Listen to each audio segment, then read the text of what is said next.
Halo, assalamualaikum warahmatullahi wabarakatuh. Selamat datang kembali guys di channel Trader FX.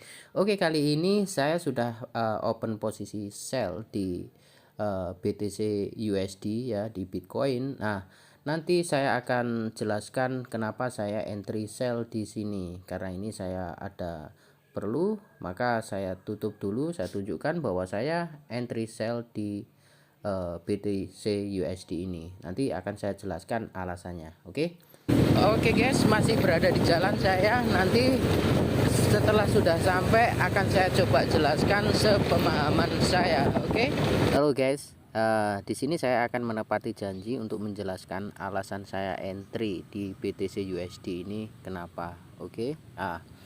Di sini pertama saya melihat di time frame daily guys. Di time frame daily ini ya, di sini saya melihat ya kan, bahwa sebenarnya ada tren turun besar ini ya. Kemudian ini saya menganggap ini adalah retracement. Seperti konsep kemarin, kalau di time frame daily ini sedang retrace, berarti di time frame kecilnya itu sedang tren ke atas. Maka kalau saya mau entry sell sesuai dengan trennya daily, maka saya harus menunggu reversalnya di time frame H4 mungkin, H1 mungkin seperti itu. Nah, kemudian saya mengamati di sini di daily ini pertama. Di sini ya, ini ada horizontal, garis horizontal ini, yang ini pendek ini di break, tapi breaknya shadow. Maka saya menganggap break shadow ini adalah liquidity atau fake out. Nah, jadi ini membuat saya penasaran kenapa kok di sini gitu. Maka saya tariklah garis horizontal untuk melihat di sisi kiri. Di sisi kiri kalau kita lihat di time frame daily ini nggak ada apa-apa gitu, nggak ada apa-apa. Maka saya turunkan ke time frame H4. Saya lihat di H4 ada apa di sebelah kiri gitu. Nah, ini ternyata di sebelah kiri ini ada hidden supply yang masih fresh. Jadi clear.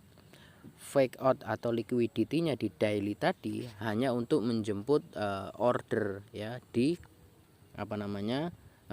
hidden supply sini.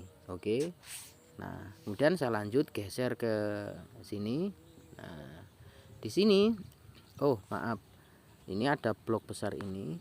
Blok besar ini kalau teman-teman lihat di sini ada satu candle bullish yang besar ya, bullish yang besar, kemudian sudah di break ya, sudah di break oleh beberapa candle atau lebih dari 3 candle ya. Ini yang disebut dengan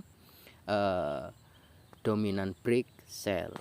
Maka dari time frame daily ini saya mengasumsikan bahwa BTC USD ini akan ada pergerakan turun lagi. Nah, untuk meyakinkan maka saya harus top down analisis turun ke time frame H4. Nah, di time frame H4 ini di sini saya sudah nandai ini adalah change of character ya. Di sini ada high, kemudian di sini ada higher high, di sini ada low, dan low ini sudah di break.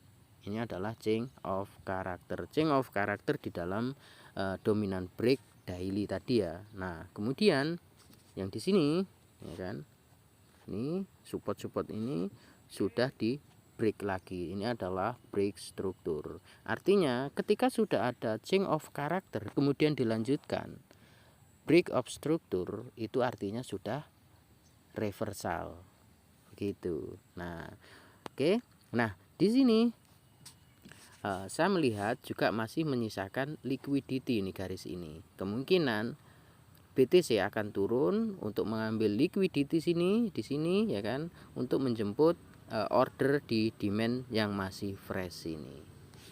Seperti itu analisa saya di time frame H4. Nah, kemudian gak mungkin saya BTC ini langsung sell hanya melihat di time frame H4, maka saya turunkan ke time frame M15. Ada apa di time frame M15? Di time frame M15 ini saya sudah menandai. Di sini ada break struktur ya, break struktur. Turunnya ini hanya satu candle membuat supply ya, membuat supply. Satu candle ini mampu menghancurkan 3 candle bullish ini. Nah, di situ semakin menguatkan saya untuk apa namanya, memprediksi bahwa masih akan ada pergerakan sell lagi di BTC USD ini. Oke. Nah, kemudian saya turun ke time frame M5 untuk lebih jelasnya. Nah, di time frame M5 ini, di sini kalau kita lihat ini ada break struktur dan di sini ada trendline. Nah, kuncinya di sini guys, trendline ini. Trendline ini ya, trendline ini adalah area liquidity atau fake out. Dan benar saya tunggu nih. Nah, di sini nih, mantul seolah-olah sudah turun. Kebanyakan orang-orang tentu sudah sell di sini. Nah, sell di sini mungkin SL-nya di atas ini. Nah, ternyata harga balik lagi ke atas kan. Ini ngambil SL. Nah, kemudian mungkin banyak teman-teman yang masih pemula mengira, oh ini sudah break trendline dan kemudian bodinya sudah close di atas trendline, ngebreak ini juga, oh ini sudah mau naik kan gitu kan. Ketika harga turun ke trendline lagi, maka banyak yang ngebuy. Nah, disinilah saya masih menunggu, ini benar-benaran break atau hanya liquidity. Ngeliquidity apa ya, trendline ini gitu. Oke. Nah, saya putuskan untuk menunggu ya kan. Sembari menunggu saya lihat di time frame M1 guys. Nah, di M1 ada apa? Nah, ternyata di time frame M1 ketika datangin trendline ini, dia sudah membuat ini ngebreak ini adalah change of character. Nah, makanya saya entry sell di sini. Karena di sini ada supply ini. Blok ini adalah supply. Maka saya entry sell. Nah, kemudian ketika dia benar-benar turun ini sampai membentuk ini, saya nambah sell di sini. Sebenarnya target saya sellnya di sini ini karena ada gerakan-gerakan yang pontang-panting akhirnya kenanya di sini.